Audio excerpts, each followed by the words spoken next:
Shadrach, Meshach, and Abednego. Would you stand when the fire is lit? The furnace roared like a living beast, flames clawing at the sky. Heat so fierce it stole the breath from every man who stood near.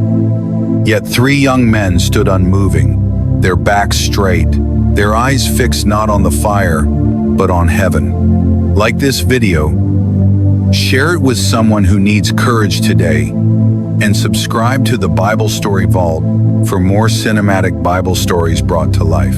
This is not just a story about fire. It is a story about pressure, about power, about what happens when faith is tested in public, and obedience carries a cost. In the Empire of Babylon, under a sky heavy with smoke and ambition, King Nebuchadnezzar ruled with unmatched authority. His word was law. His will was unquestioned.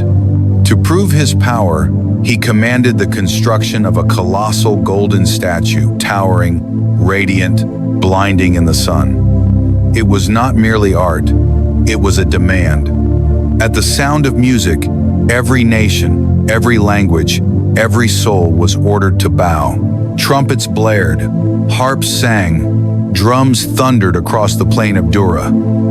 Thousands fell to their knees in unison, a sea of obedience washing over the land. But 3 figures remained standing: Shadrach, Meshach, Abednego, young exiles from Judah. Captives by history, servants in a foreign court, their garments simple, their posture calm, but their hearts anchored to a command older than Babylon itself.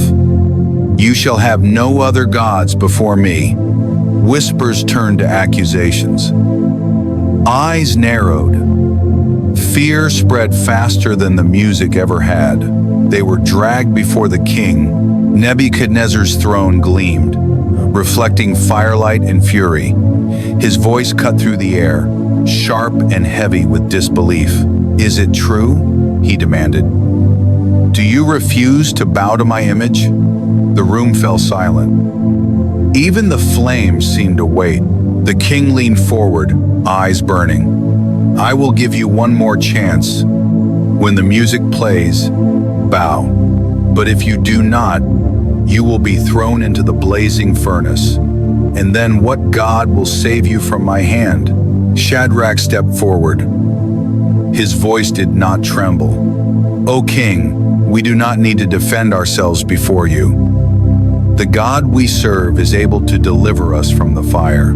A pause, a breath. But even if he does not, we will not bow. Those words struck harder than rebellion. They were not a challenge. They were surrender to God alone. Nebuchadnezzar's face twisted with rage. He rose from his throne, veins tight with fury. Heat the furnace 7 times hotter, he roared. The furnace howled as soldiers fed it more fuel. The air shimmered. Heat pressed like a wall. The strongest men in Babylon bound the 3 Hebrews and dragged them toward the opening. Flames burst outward. The soldiers fell dead where they stood, consumed instantly by the heat. And Shadrach, Meshach, and Abednego were thrown into the fire. For a moment, all that could be seen was flame. The crowd recoiled. The music had stopped. The empire held its breath. Then the king stood abruptly. His voice shook, not with anger, but with terror. Did we not throw 3 men into the fire? Bound? His advisors answered cautiously. Yes. Your Majesty? Nebuchadnezzar's eyes widened. Then why do I see 4 men walking in the fire unbound, unharmed, and the 4th looks like a son of the gods? Inside the furnace, the flames did not consume. They illuminated. The ropes that bound the 3 men had vanished. Their steps were steady. Their faces were calm.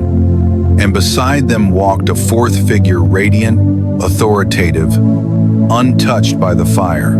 The presence of God had entered the flames. Fire that kills became fire that reveals. Nebuchadnezzar rushed forward, his voice breaking. Shadrach, Meshach, Abednego, servants of the Most High God, come out. They stepped from the furnace into daylight. Not a hair on their heads was singed. Their clothes were intact. There was no smell of smoke on them. The fire had burned only what bound them. The king fell into reverent silence, then spoke for all to hear. Praise be to the God of Shadrach, Meshach, and Abednego. There is no other God who can save in this way.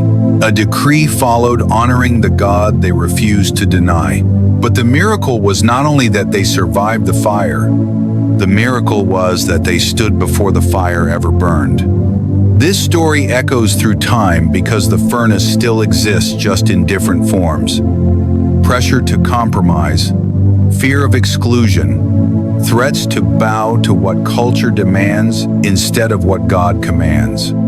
Shadrach, Meshach, and Abednego teach us that faith is not proven in comfort, but in confrontation. That obedience is not about outcomes, but allegiance, and that sometimes God does not keep us from the fire, He meets us inside it. And when He does, the fire loses its power, the enemy loses his claim, and the world sees that God is still God.